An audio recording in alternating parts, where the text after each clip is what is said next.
We are going to get into our final keynote panel discussion for this morning's plenary. We're going to be talking about unlocking the power of technology and innovation, a theme that's run very strongly through the day so far, and how it can transform mining for a net zero future. So we've had some really good seeding of those ideas. This panel is going to really help knit it together and explore how we can take advantage of it. Our panellists for this conversation: Christiaan Heyning, the Director of Decarbonisation at Fortescue; Joachim Braun, the Division President for Process Industries at ABB; Braun Huff, the Vice President for New Technologies at Sandvik; and our moderator guiding us through this conversation is Dyer, a partner at McKinsey and Company. Can you please make our panel feel very welcome as they take the stage? Thank you so much. Thanks. Are you okay? You can just set it to break the moment you guys are done. This is the end. Okay, so you want me to say that? Yep, that's great. Thank you so much.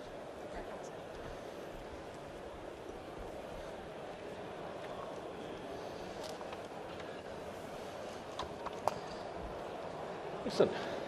Good morning, everyone. We've had a really terrific set of discussions this morning, I think, about the challenge that faces the world and faces our industry in how to effectively decarbonise, particularly in the Australian context where the resources industry is around 22% of our emissions, so it's an outsized contributor and has been increasing rather than decreasing emissions. The imperative for change is strong and clear.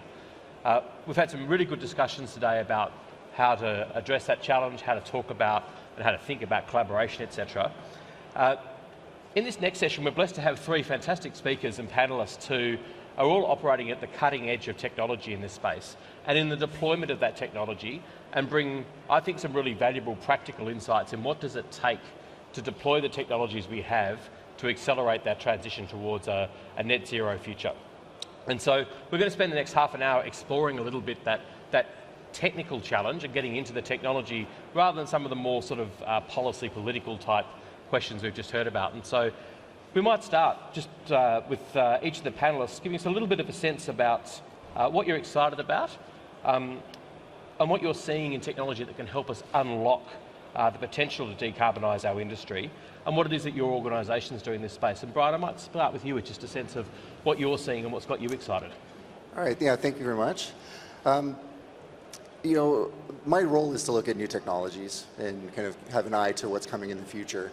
But I wanted to kind of make the point that we aren't really waiting for some major breakthrough to make electrification viable, right? The technology already exists. And frankly, it's existed for 30 years, and we're really just applying that technology in ways that are useful for our customer base. So a lot of what we're dealing with really is just product development, right? Meeting customer demands, making sure that we build products that meet their needs, but also are flexible and can really adopt the new technologies as they arrive in the future. And we're seeing changes in battery chemistry, changes in inverter technology, silicon carbide, and a lot of advancements that are really going to improve energy density, power density, capability of the machines. But these are like incremental improvements on what we're doing already. And so Sandvik's focus is to build systems that are very flexible and future-proof, right? And one kind of example of that is we recently launched a new battery with 35% energy increase in the same package, retrofittable and reverse compatible. And that's easy as dropping off your old battery and picking up the new battery, and you don't have to buy a new truck, and there's no thing. You kind of naturally get those kind of upgrades. We're also working on a trolley module that allows you to drop a battery off and pick up a trolley module. So as the mine changes what energy source they want to use or how they want to operate their equipment, we're ready for that. So again, our focus is more on application of technology. It's not really a science project at this point. Joe, would love to hear what ABB is doing in this space and what's got you excited about the potential to accelerate this journey. Yeah, coming from electrical engineering, you would imagine that we're most excited about the electrification of the mining operations. And as Brian pointed out, this is probably not rocket science. A lot of that technology has been in place. But what we noticed is that once you're getting serious with that, there's actually a lot of things you have to take into consideration. I mean, we're basically starting with the onboard equipment, with the drivetrain on trucks as an example. Then you need to think about charging. Once you start charging these large vehicles, you have to then think about your power grid. Is that still sufficient for the new needs? And of course, because the whole aspect is about becoming more sustainable, you also then have to think about renewable power sources, which need to be brought into the grid unless you're lucky enough to have them already in your grid. So there's a lot of things to be considered. But at the same time, ABB is an automation and digitalization company as well. And I have to admit that the electrification of mining brings a lot of complexity, it brings a lot of constraints. And in order to keep our customers productive and competitive, we also need to get those under control. So we need to add a lot of automation, a lot of digital solutions, a lot of artificial intelligence even, to have at least the same productivity level, but preferably even better than what we had before. And bringing all of that together is then really becoming a challenge. So we're trying to work in ecosystems, in very collaborative modes with mine operators, with OEMs, truck OEMs, processing equipment OEMs to really fully understand, okay, what does it mean to operate your equipment under these new conditions, and how can we basically help everyone to be as productive or even more productive than before. So that is really exciting. Again, to Brian's point, not so much to make brand new inventions, but to basically put everything into place and then really make sure that the operations would not suffer, but quite on the contrary, become even more attractive. Thank you. And Christiaan, Fortescue is pushing at the forefront of mobile and automation. We'd love to hear what it is that you're seeing there and what's exciting you. Yeah, thanks, Dave. And Joe, maybe you should come to site once, and we'll show you all of that in action. There's a lot in what my previous speakers have said that we recognize. So in terms of technology development, I think about it in two classes. It's kind of hardware and software, maybe not super original, but they're quite distinct. So on the hardware side, what Fortescue is doing is we're taking the technology that we've developed in Formula E and bringing it to mining size equipment, including charging, including high capacity DC-DC, a lot of components in this whole electrification of very heavy mining equipment. But then the fun starts. As you say, your grid will not be used to handling 6 megawatt chargers, and many of them in the mine site. So the other bit is the software bit, where effectively what's happening is that everything that was previously separated in your mining becomes connected. Because when you plug in your 6 megawatt truck, it will have a noticeable effect, and somewhere else the energy will need to go down. So suddenly everything becomes connected. So the whole software component here is to build several layers of software optimization, including AI, that allows you to distribute the energy that you have to the optimal point every single second of the day without the grid falling over. And there is a lot of smarts going into that. And for me, that's a big unrecognized theme. Everybody looks at the trucks and the trains and the shiny toys, as I call them. There's no point having a toy if the toy doesn't know where to go. So having all the software that allows you to say that and have that dynamically optimized, that's where the power is. Thank you. I'd love to explore that a bit more, because we're used to a world in mining where we had always available diesel at a pretty constant fixed cost. And we're moving to a world, as you're moving to a different set of operating parameters here with your technology, where you've got a variable marginal cost of electricity. How are you thinking about the technical and the economic and the operational challenges of that and the opportunities it presents, and how are you going to make your way through it? Well, Dave, I use the remaining 31 minutes to explain it. But everything changes. So just the way that some of our people talk about it, how does a truck know it's going to rain? And you ask yourself, why does a truck care whether it's going to rain or not? Well, it does care because, and this is just one example, we have a lot of autonomy in our fleet. We run the largest autonomous fleet in the world.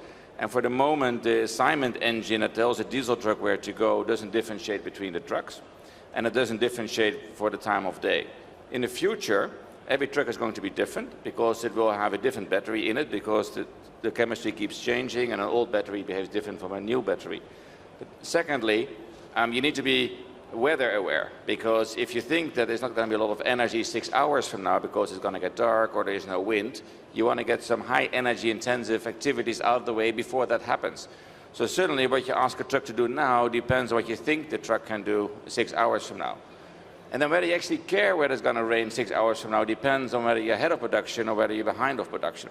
So certainly this simple thing, this assignment engine in your autonomous haulage system needs to become weather aware, long-term weather aware, short-term weather aware, and production aware, which the current systems don't do, which is why we're building and selling, by the way, a new system. So this is just one small example where you run your fleet differently. And then secondly, if you have variable energy, at some points in time, the energy cost will be so high that your marginal production is actually loss-making.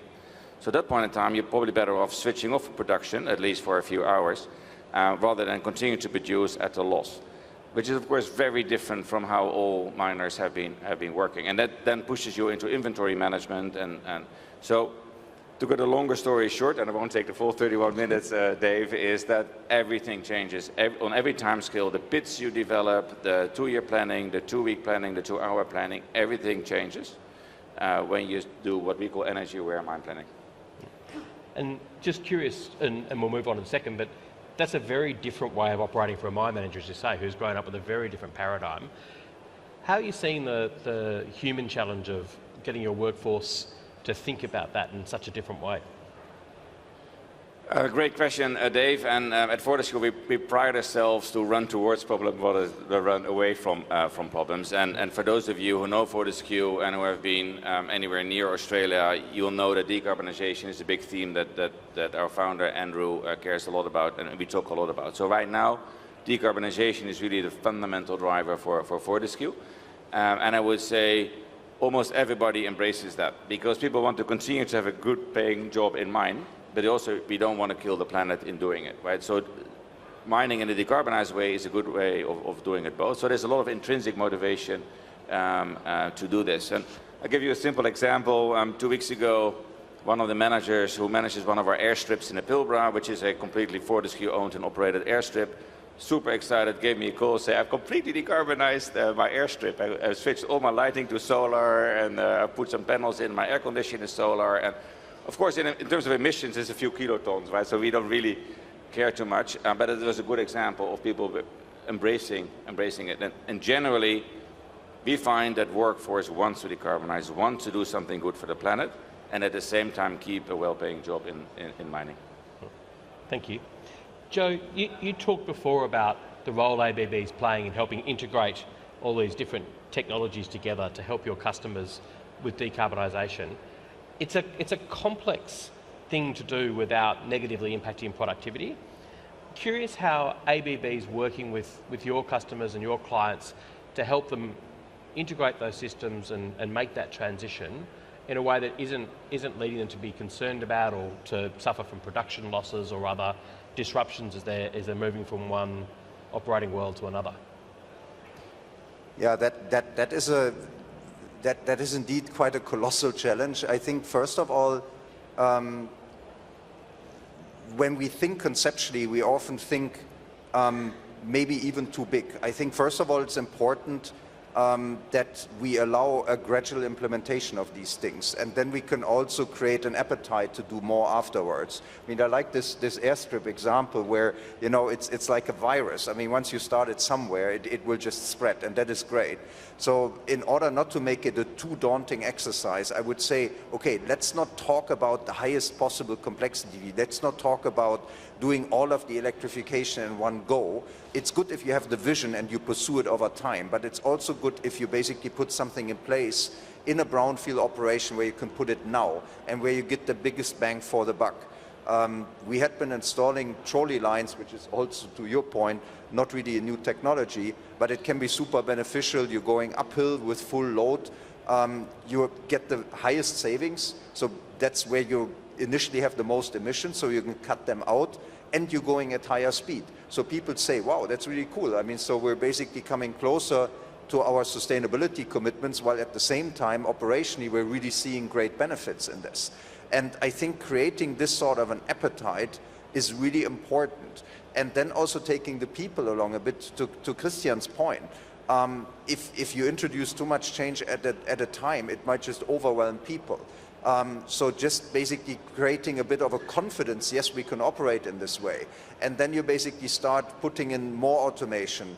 And then you take one step after another. In the end, if you then have more or less an autonomous fleet, if you have a digital twins which allows you for proper planning, if you have nice automation in place where you have a centralized control over what's happening, this is a long way to get there. And then ultimately it changes the kind of job profiles which are required in mining quite significantly. But I'm looking at this quite positively because also what Christiaan already alluded to, this makes mining a much more attractive place to work at. Because first of all, we're achieving something good. We're basically the centerpiece of the sustainability transformation, first by transforming ourselves and then helping others with that transformation by providing the critical minerals for that. So that is a lot of purpose. And then you basically have a working place which isn't dirty, dusty, but which is basically cutting edge and which basically shows you, okay, you're really in control of what you do. And I think that is really important, that you create the appetite to start somewhere, push it further, take people along, and ultimately I think we see a lot of, particularly with the vanguard companies like Fortescue, we see a lot of things then really falling into place. It creates its own positive dynamic. Thank you. And Brian, we've sort of seen before in some cases, and others may have a different view on this, and you're welcome to sort of chip in, that boards and management teams are still worried about the cost of decarbonisation. Is it the right investment to make now? You know, they've got commitments, but they're worried about their profit and loss. How are you helping your customers to embrace this and get their investments through by thinking not just about technology, about decarbonisation, but the other benefits in productivity and safety that can come from this? Yeah, that's a good topic. It's kind of interesting being here now in 2024 and talking about this like it's all new and everything else. But you know, this really started 14 years ago in underground mining, and the original value here was it was purely problem solving. Right? Mine had a true challenge they could not overcome. Their investors wouldn't support expansion, digging ventilation shafts to go after a new ore body that they had already identified. And electrification and battery electric was their only solution, or they would just have to shut down or sell the mine. And so you had engagement from the lowest level, and value was just a no-brainer, right? Because it was offsetting massive costs for ventilation, plus time to start mining was so much faster. And so the economic situation was just easy. You know, and over the years, you know, as we expand into applications where electrification isn't required, now the motivation is coming from a completely different source, right? So now it's coming from the top down. It's, you know, the general public worried about global warming. Then investors are communicating that, boards are, you know, hearing that, boards are expressing it down from the top down through their management structure. And the operators at the end are like, we have to learn this new technology, deploy this new thing, all this extra risk, you know, but it doesn't provide them a solution that helps their job. So Sandvik's focus is to try and appeal to all of the stakeholders in the equation, right? We want to make the machines more productive so that the mine management sees a benefit in their productivity, meeting their numbers and their targets. We want to make sure that it's healthier and more comfortable for the workers, lower temperatures, less vibration, all of those health benefits of electrification. And they have a higher performing machine, so they make their bonuses. You know, and so like we want them to be engaged because it's a better machine for them, and they're more excited to do it. The maintenance team, you know, fewer service interactions, longer lived components, you know, and we of course have the challenge of, you know, diagnostics and trying to automate troubleshooting and those kind of things, which are really kind of the new transition. So, you know, there's a goal where everyone in the chain benefits from this change. And that's really kind of our focus on bringing value and kind of getting this to be really deployed. So it's really about that holistic approach that I think is going to make the big difference. Christiaan. Yeah, I would like to offer a complementary perspective, right? So I think many companies make the mistake to look at decarbonization as 1,000 subsequent decisions, and every decision needs to stand on its own 2 feet. If you do that, you miss the big picture. You basically try to shoehorn an electrified or hydrogen, whatever, future into a diesel past. You're going to miss the big picture, right? So I would strongly make the case that you need to have an integrated view of the world where you have done everything, right? And if you haven't done automation, you want to do automation, picture world where you're automated, where you're electrified or hydrogen or whatever. And then you probably find that you should mine in a different way. You should maybe mine different pits. You should maybe have different blasting. A lot of things changes. Your maintenance changes. You only get your maintenance savings if your entire fleet is actually electrified. Otherwise, you still have a lot of diesel mechanics out there doing the MCORs and stuff, right? So there's a lot of big picture stuff that you miss when you only look at 1,000 incremental small decisions. So take the endpoint and work back. And there is a minimum amount of stuff that you need to do, and then it is in the money. I mean, Fortescue is you call it the vanguard company. Thank you. We like to think of ourselves as that. But the board is not crazy, right? They want to also make sure that we have economic returns. So of course we look at TCOs and a lot of that kind of stuff, but a TCO is generally better, at least in our case, and in all the other miners that we've helped so far also. So, but take the big picture. Don't just look at, you know, we're going to exchange our excavator from a diesel one to a cabled one, right? That's not how to think about it. No. And Brian, are your folks Sandvik are working with, are you seeing others who are starting to take that, start with the end in mind and solve backwards rather than work forward? Curious what you're seeing. I think it's gone kind of in both directions at the same time. And I wanted to note too that, you know, the challenges with surface mining are completely different. It's a lot harder to create value across the group of stakeholders in that application. It's just, you know, there isn't as much motivation to do it. You know, the ventilation savings is kind of a big economic factor that makes underground mining, this process is well underway. We have fleets operating in Mexico, in Norway, in Europe and Canada, like in US. So there's full fleet deployments going on now. We're like kind of past this trial stage,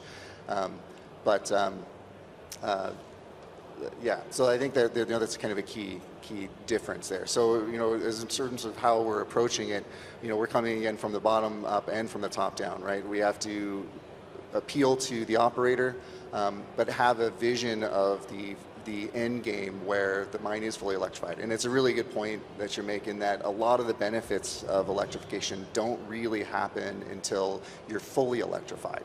When you don't have any diesel tanks, you don't have any fuel deliveries, you don't have any of those things. So it's hard to see the benefits on a 1-unit trial or even a 2-unit trial. Like you're not going to turn down your vent if you have one less truck. One thing that you may actually achieve is, if you're at your ventilation capacity, adding a battery truck, you can just get more productivity without having to increase ventilation. So you can see some, immediate benefits. But there is like a need for kind of a holistic, long-term view. But we want to provide value the whole way, right? Like we don't want it to be, years of cost and investment with no return for a really distant future. Sorry, I can't let this one go. I'll just react to one point. If you start changing out diesel burning equipment with electrified equipment, the beauty is your savings start immediately because you actually get rid of the diesel already, right? So the beauty is this is one of those things. It's not that you need to spend 5 years building a plant where you only have costs and only when you turn on the plant you get revenue. You already get revenue or savings along the way, and that makes your business case significantly better. We did put a white paper out about a year ago that talked about kind of the attractiveness of electrification globally, and it's very sensitive to carbon taxes, and the number one sensitivity is fuel cost. So I think we're fully aligned there. If your electricity is low cost and your fuel is expensive, no brainer. If it's the other way around and you're running diesel generators, then are you really making an improvement? Thank you. I'd like to push a bit more into this question about how do help the affordability, because it remains, some people's minds. I think it's a really good insights, Christiaan, about how we shouldn't be pessimistic about that and the benefits unlock as we go. But there's no doubt that scale helps. All of our technologies get better as they scale and get adopted. Joe, curious your view on how does standardisation and interoperability of decarbonisation technologies help us get to the scale that's going to see this technology further come down the cost curve and become even further in the money? Yeah, that's an important topic which we haven't really touched upon. I mean, basically, even though this is no groundbreaking innovation we're bringing, we're productizing a lot of solutions now. And I think we have to be very mindful where competing technical solutions actually bring a benefit also to customers in terms of choice, in terms of really finding out what's best in the end, and where players might just try to introduce proprietary solutions for their own benefit. And in my discussions with our customers, typically end users, we often hear that there is an expectation also on us as a large electrical engineering company to make sure that there is standardization on things where there's no benefit to be expected. I mean, a classical example would be the plugs for the chargers. I mean, that's exactly what you see with passenger vehicles as well. I mean, in the end, there isn't much to be gained from having different plugs as long as they're fit for purpose. And you certainly, I mean, if you need interoperability because you have a mixed fleet, I mean, you certainly don't want to have adapters or even different chargers. That would be most terrible, which means then we're also talking about standardization. Let's say if you have certain power needs, then there might be just a standard, okay, what is then a typical voltage level? So you wouldn't have to come up with brand new ideas every time. You would have an idea, okay, what is the power rating for a charger which is basically feeding a 400-ton fully electrified truck. So because again, I mean, I don't see much of a virtue in then still trying different things there. So there is such an expectation. I think it will help the propagation of that technology a lot. It will help then really to compete on the same terms. And we also have to, and I hope that this isn't offense to anyone on stage or in the room here, but I mean, most miners also wouldn't have the nerve to get their head around electrical engineering questions. I mean, you wouldn't have a whole army of electrical engineers to second guess whatever your suppliers come up with. So I think that is another reason in order for miners to focus on mining. Standardization, I think, really helps them to have a little bit of peace of mind. Okay, look, there's no pitfall if I'm going with this guy because I'm going to be locked into a solution which is either subpar or which basically just binds me to that one supplier because no one else can basically help me service the equipment or basically connect some other solutions to it. So I think that is really, really important, and ABB is very much committed to that. I mean, I like competition, and I don't want to compete on really creating lock-in situations for my customers. Thank you. Brian, curious about your view about the challenge between standardisation and the opportunities that provides that Joe's just outlined, but also leaving space for innovation and how to think about the tension between the two. Yeah, that topic's come up quite a bit. Actually, maybe 10 years ago, GMG did this underground electrification guideline, and there was a real delicate balance between creating guidelines and recommendations and suggestions to kind of help people to build safe products and like what things need to be considered, and then getting to a level where you're too directive on what the solution needs to be. And if you prescribe exactly how a problem needs to be solved, like what type of current protection devices you use, for example, or where you put them, you really can inhibit creativity and other problem solving. And and I think there's a level there. And I think finding a guideline where that's more recommendation oriented is a good balance there.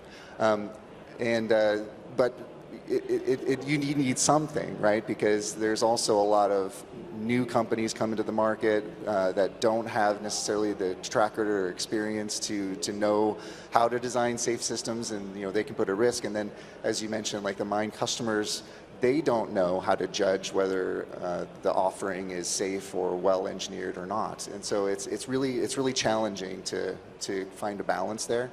I wanted to comment too on the charger thing. This is a common topic we get. Canada's been pushing us for a long time about standardizing our chargers, and we are one of the ones that has a unique charger connector. But it's because our machine to battery interface is dedicated, right? So we only have one connector on the battery system, and it's not a CCS2 connector. So we could put CCS2 on there, but it would require a bunch of extra cost, extra volume, extra packaging, extra risk, and reliability concerns.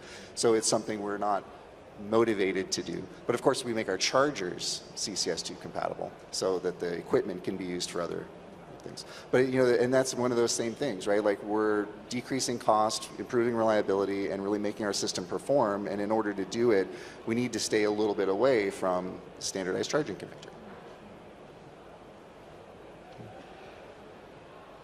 Curious about other observations you have, and Christiaan, I might start with you about anything else that mining companies can do to help accelerate commercial affordability, whether it's, as you guys are often doing, sharing lessons and being a bit of a lighthouse for the industry, or other things you'd like to see either Fortescue do or some of your peers in the industry do to help accelerate the path towards even greater commercial affordability. Yeah, thanks, Dave. And I would like to start with pointing out that much of this stuff is already commercial. And of course, we would like to be even more commercial. Everybody would like that. But for me, there is no valley of death anymore. Most of this has already been done. And the biggest thing we can do as miners is give a demand signal. We were very disappointed with OEMs. When we started this journey 4 or 5 years ago, we went to all the OEMs and said, hey, we would like to buy a lot of this, a lot of that. And they all said, well, thank you, but no, or we cannot do it, or we don't want to do it, or we'll do it in 2040. And this is why we have embarked on our significant technology journey ourselves, because we need it. Nobody else wants to sell it to us, so we make it ourselves. So we actually have 1,000 electrical engineers doing this kind of stuff. But this is by necessity, not necessarily by choice. And so if we as miners come together and say we want to have, to take your example, an electrified 400-ton truck out there, and collectively we'll buy 500 of these things. So please, Komatsu, Hitachi, Caterpillar, whatever, get off your ass and do it. That would make a big difference. Because right now we're a bit in a chicken and egg stuff. Many miners don't have the guts to jump.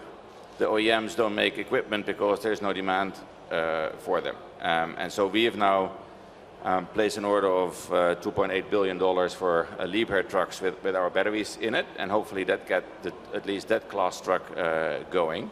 But obviously Fortescue doesn't require all the equipment, and we're just talking surface mining here, not underground mining. So send a strong demand signal. Thank you. Joe, are there other things, demand signals, other things you'd like to see the industry do that would help accelerate this trajectory? Yeah, we just touched a little bit on that topic of collaboration, and to me this is also key. The problems at hand, in my view, are typically too large for a single player to solve them. So, like I said, we need to create a bit of an ecosystem, in my view, where end users are coming together, OEMs are coming together. And I've seen a lot of positive development. I mean, we're teaming up with a mine operator here in Australia, Perenti, and I have to say the insights that gave us, because we're not operating mines. I mean, we might think, oh, we have great domain know-how, and probably we have, but it's totally different from talking to someone who's going through the challenges of day-to-day operations. And then you really see an accelerated learning curve. And that goes pretty much all the way. I mean, there's so many players involved in the traditional way of building a mine. I mean, you have the large EPC companies. So, I mean, we're basically talking to them and say, look, what does that mean if we're doing a study? I mean, wouldn't you need to give us, for example, a bit more space because you're not so familiar yet with electrified mines, because these guys are typically just building what had been built for the past decades. I mean, Christiaan mentioned the truck manufacturers. I mean, we now had been teaming up with Komatsu because they were the most open ones. I mean, we never had the idea to go exclusive with anyone, but they were most open to say, okay, let's work together on the onboarding, on the onboard equipment and basically on the surrounding equipment, which again gives us a great opportunity then to really understand, okay, is it really as we think? You know, I mean, even trivial questions like where do you put the stuff? Or the whole question about dynamic charging, which, I mean, if we're honest, it is pretty much built according to other means of transportation, tramways, trains. I mean, is that really what miners need? No. I mean, because it's way too inflexible, it's way too expensive. But only working with a truck manufacturer gives us really a good chance to now build the next generation of dynamic charging, because we can then basically use their labs and their test equipment and see, okay, how does that idea work in practice? Because we don't own such trucks. So just a few examples to highlight how collaboration can really propel us to the next level of really identifying good solutions for problems which might often look mundane, but as we know, the devil is in the detail.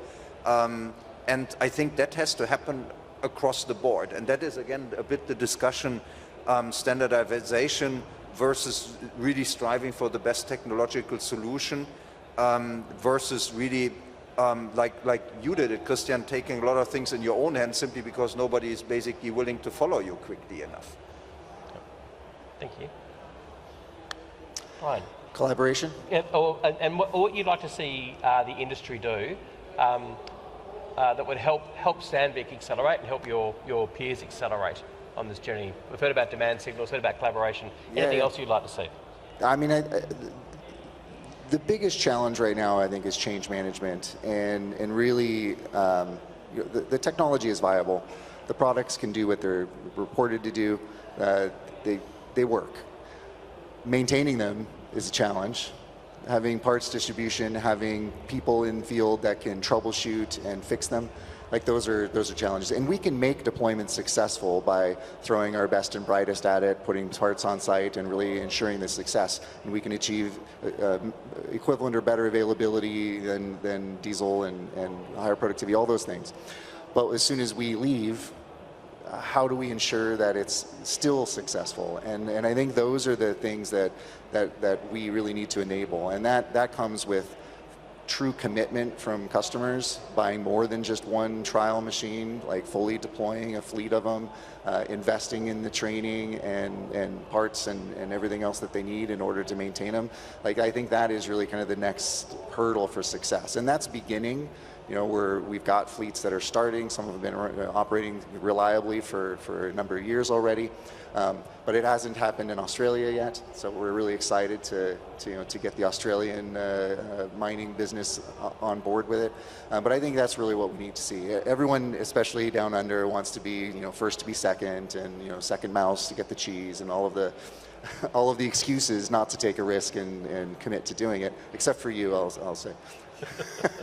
But it's a real challenge, and I think that's really what we're excited to see is a commitment and then success in the books that everyone can look to as proof that this is going to work on this continent. Excellent. Thank you all. I think it's been a terrific discussion, and I think the themes there, the overall theme that is very much, this is no longer a technology problem. This is an adoption and a scaling problem. And that's going to require real commitment, demand signals, and willingness to make offtakes and put necks out there. It's going to take real collaboration and understanding what the customer is and really sharing up and down the value chain how these things work. And it's going to take real thought about how to make that change management stick. And we heard some good examples about the importance of clear purpose and vision and understanding what the end looks like to help people see that journey and then to help them make that transition. Thank you all for sharing your insights. If you had 30 seconds each, any other words of encouragement or advice you would give to our colleagues here on how they can help seize the potential that you've all described here? Might start with Brian and work our way back. I'll just follow on this theme I just had, you know, I think our mission here is to remove the excuses for why you're not going electric. Yeah. And you know, we've removed a lot of them, but there's still some that I think the mine sites have to remove for themselves. And so that would I encourage: find what the problems are, overcome the problems, and let's proceed. Thank you. Yeah, we have just commissioned a study among the mining industry asking a bit about the progress in decarbonization. And I think the feedback we got, more than 400 people responded, was really encouraging. I think that there's good momentum, there's unwavering support for these targets, there's better understanding how we get there. I mean, we're not even halfway there. That also needs to be said. I mean, as the industry as a whole. But I think it was really encouraging to see that people are really on it. And there's high confidence level that we will be making our targets to whenever they had been set. I would just say stop finding excuses and go do it. Thank you very much. Thank you everyone for a terrific set of discussions this morning. Please thank our panel for sharing their insights with us. That, I think, concludes some of the formalities in this room for this morning. So please take a chance to go wander around, see the remarkable things that are out there on display. Be excited about what's possible. As Christiaan said, no excuses. There's someone out there who can help you. And there'll be all sorts of things on this afternoon. But thank you for joining us this morning for the discussions.